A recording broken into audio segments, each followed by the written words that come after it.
appreciate her hard work getting everything ready to go. Overall, as I'm sure the board is aware, the school had a really good year this year. The general fund had an increase of over $500,000, which is pretty amazing. We'll dive a little bit more into the finances a little bit.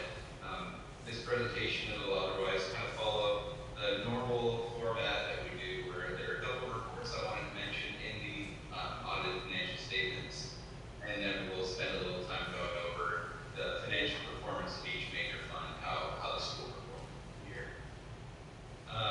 And just to double check, everyone has copies of the audit in front of them, right? Okay. Perfect. All right. So I'll throw out page numbers. You're welcome to follow along if you want to. These first reports, there's really not much to look at, so you don't have to follow along if you want. But page 1 is the first report we're going to go over, which is called the Independent Auditor's Report. Most information in the financial statements is school information. It's information that we've taken, we've audited, and we've helped kind of compile into financial statements for the school. But it's the school's data, the school's information. This audit report, and then the one at the very back we're going to go over as well, are the two pieces that are ours. It's what our stamp of approval is. And so this audit report is really the most important thing, because this is where we express our opinion on the financial statements to the board, to the users, whoever they may be. So that opinion you can see is the second paragraph from the bottom of page 1.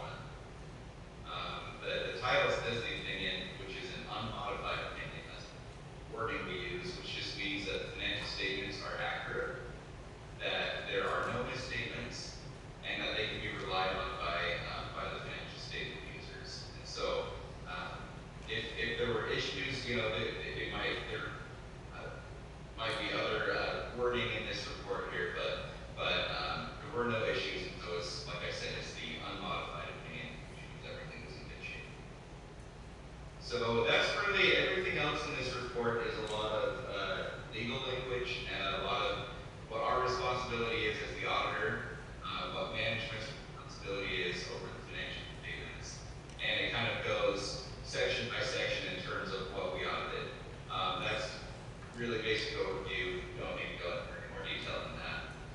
The next report is, as I mentioned, is in the back of the packet on page 39.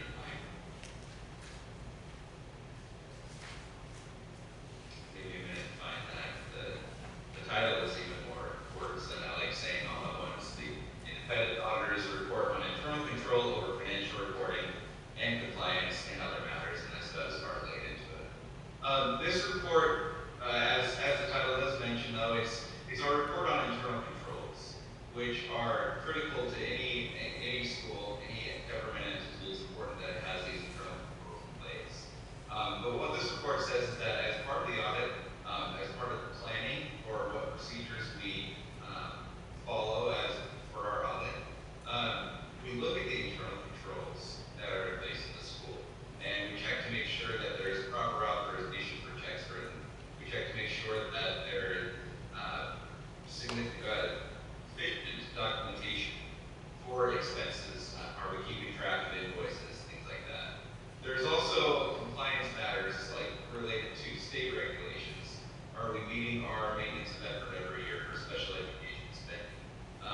Other state requirements, especially with attendance and staffing that they've added in recent years. So all of those things we kind of take a look at as part of the audit. But all that this report says is that we don't actually express an opinion on those internal controls. That if, while we're looking at them, we came across an issue, this report is where it will be presented. In years past, we've had audit findings that have come up in these reports. As of last year and this year, there were no audit findings, and so there were nothing. It's the next finger. But the biggest thing is you don't issue an official audit opinion on the internal controls. And that is really everything. That's a semi-brief summary of what this report says. Before we jump to finances, are there any questions on the reports discussed so far? No? Okay, perfect. Well, if you want to join me on page 10,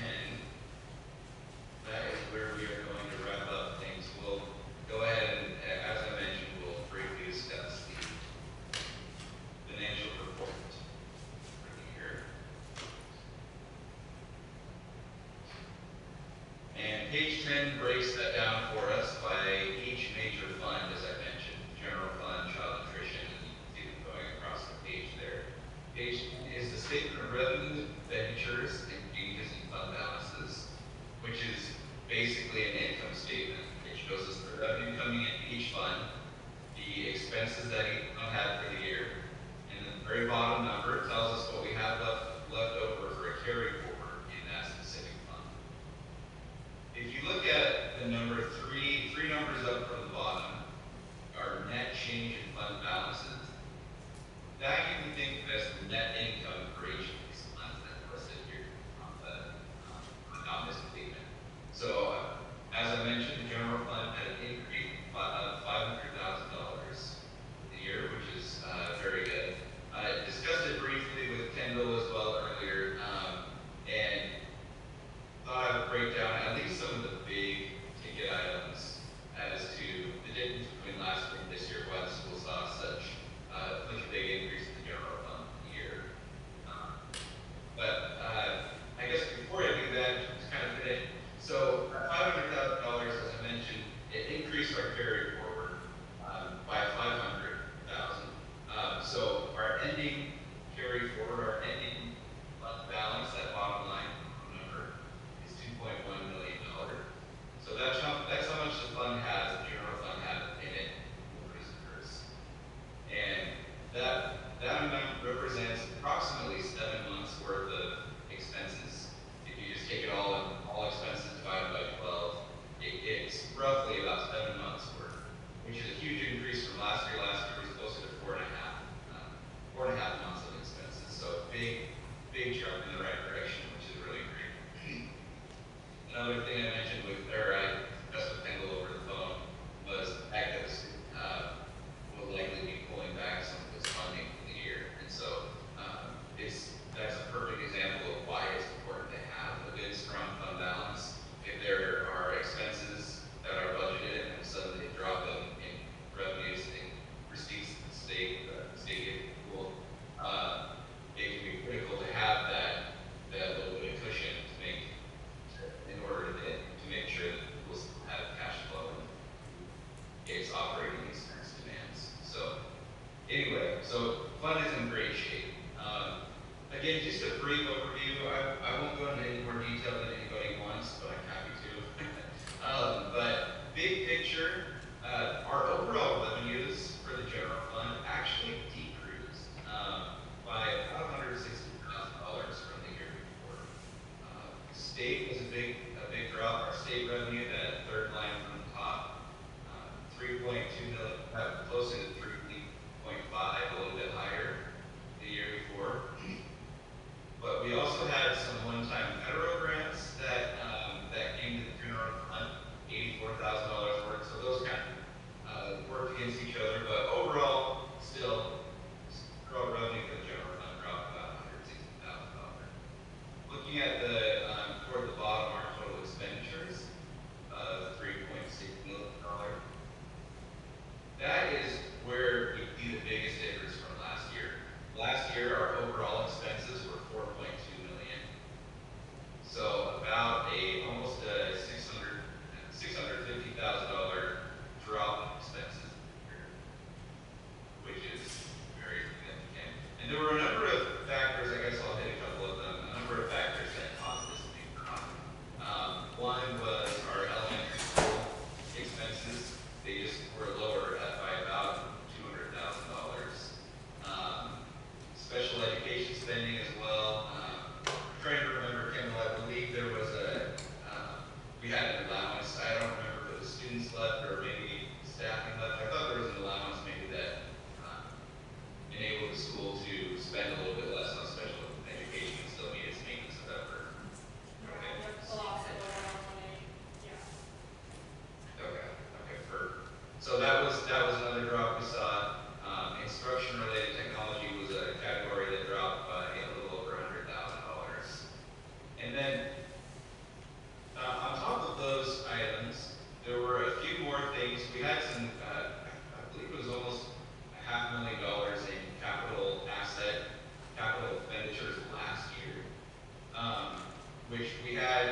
fewer this year, and they were also broken up into different funds.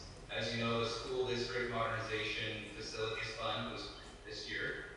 That fund had almost $100,000 that may have otherwise been spent in the general fund on the HVAC improvement and things like that. And so there were a couple things like that. The parking lot project was also spent out of the facilities fund. So there were a couple expenditures that were kind of spread out amongst other funds. So that helped decrease our overall expenditures as well. But again, those are categories that just comparing year to year where we saw big changes here. Maybe a little bit more detail than you were hoping to get into tonight, but just wanted to kind of throw it out there just so you the board is aware of where that big increase came from. That's everything I wanted to say on the general fund. We'll just quickly go through these other funds real fast. Food nutrition, the next one over. Not a lot to report on this. It did experience about a $53,000 loss. Nearly every school we've audited so far this year, which is a little over 30, I believe. Almost all of them had losses in child nutrition again this year. There's a trend we saw start last year, and it's continuing this year. You know, expenses are increasing, and federal reimbursements are not. So that's a big reason for that discrepancy there, but not out of the ordinary at all. And it pretty much wiped out fund balance, which means that if that trend continues, it means that the child nutrition fund is going to need some support from the general fund to help bridge the gap and break even every year. But otherwise, no real concerns there. Nothing, again, out of the ordinary. We don't like to see losses, but that's what we're seeing. So nothing too concerning there. With the bond redemption interest fund, not a whole lot to report here other than we're making the payments that we need to be making on time, and the bond fund has enough reserves as a carry forward to cover its next year's worth of payments, more than enough. So it's in great shape, and there are no concerns. And then I kind of already mentioned school district organization facility fund. That's a mouthful.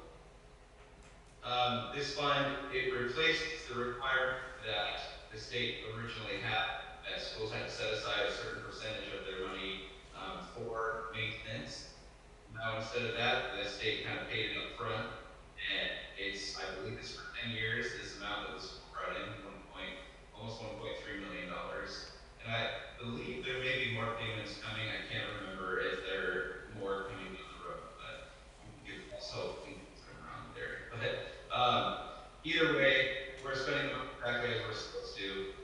Fund is intentionally and specifically for capital improvements, which means not maintenance, not fixing things up, but big improvements to a building or building a new building or whatever it might be. Big capital projects. So spending money as we need to be spending, no concerns with that.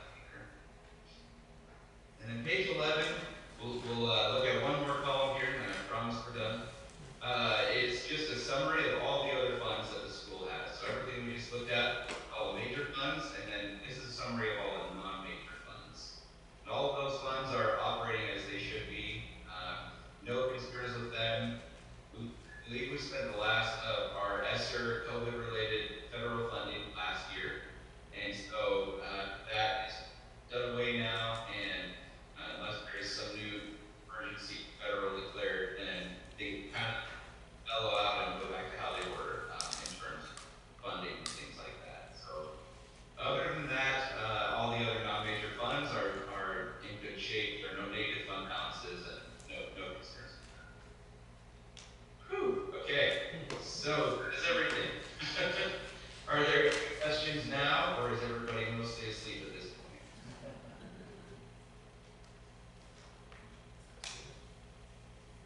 Anybody have any questions?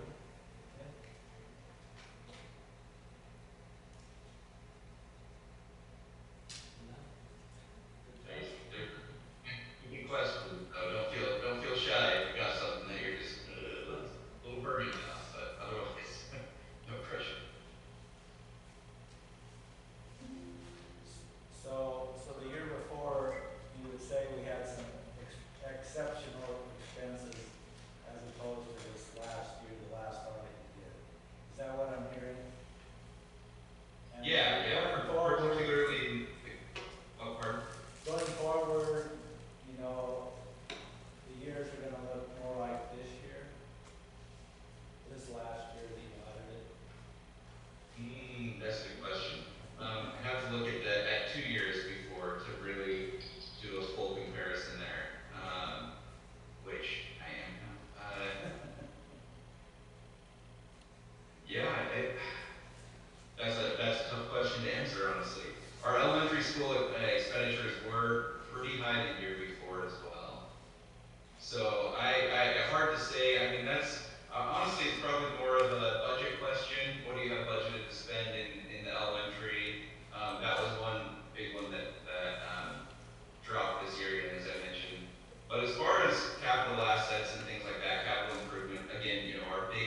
So for our TES project, it's been ongoing. The transition to the new circuit is complete. And I spoke with Inland Cellular about a week or so ago, and they stated that the phone number, Inland Cellular numbers that start with 790 and 791 are the next prefix to get converted, so we'll actually be able to talk to them. So hopefully, before school gets back in, those will be actually up and running, but that remains to be seen. In searching for a new cybersecurity provider, I spoke with the replacement that the Cyberdome directed us to, and they're basically the exact same thing out of the state of Texas. But we found actually a better one actually through them. That's a 24/7, 365. They have a K-12 focused model, and they're active throughout the state of Texas and higher education. And so I'm currently in the process of getting everything transitioned over to that, so we'll actually have the full-fledged suite for a nominal cost. And then the last part of this is that for the upcoming cutover, I'll be working closely with whoever the next person happens to be to get them to transition as smoothly as possible, because there's a lot of information and a lot of stuff that needs to be handed over. And I will be available to help as much as I possibly can. And my goal is to leave it better than I found it. So that's where I'm at. So thank you for everything. You definitely left it better than you found it. Any questions for me? Anything for Dan? All right, thank you. All right, principal's report. I just have to report that we have 14 new students that come to our school and 9 have left, so we have a total right now of 133, which is kind of really up last year.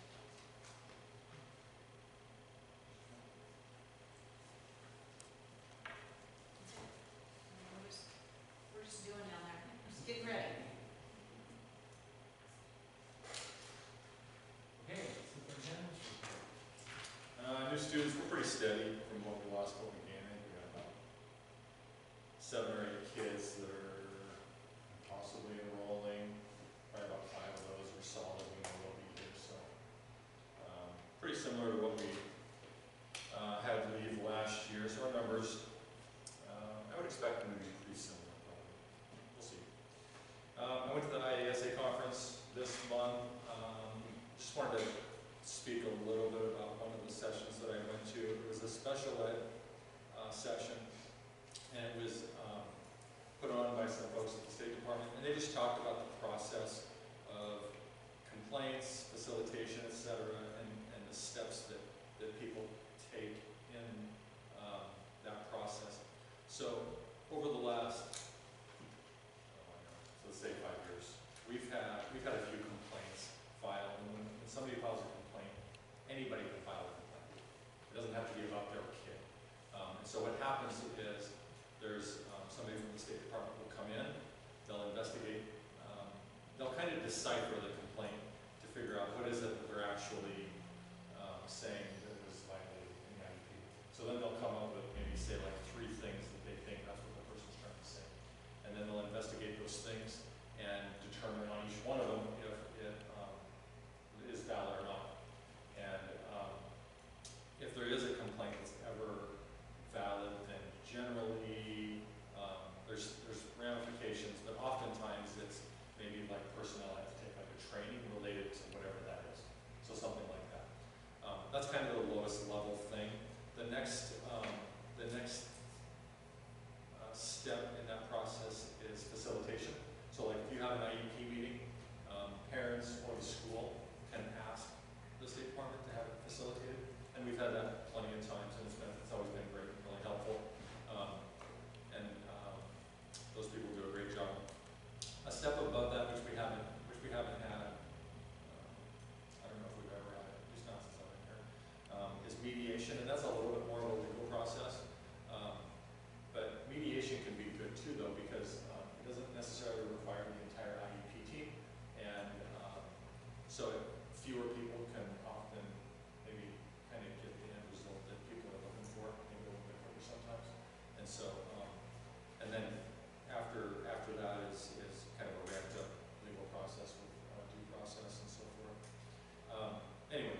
more of this occurring each year, more state intervention occurring each year.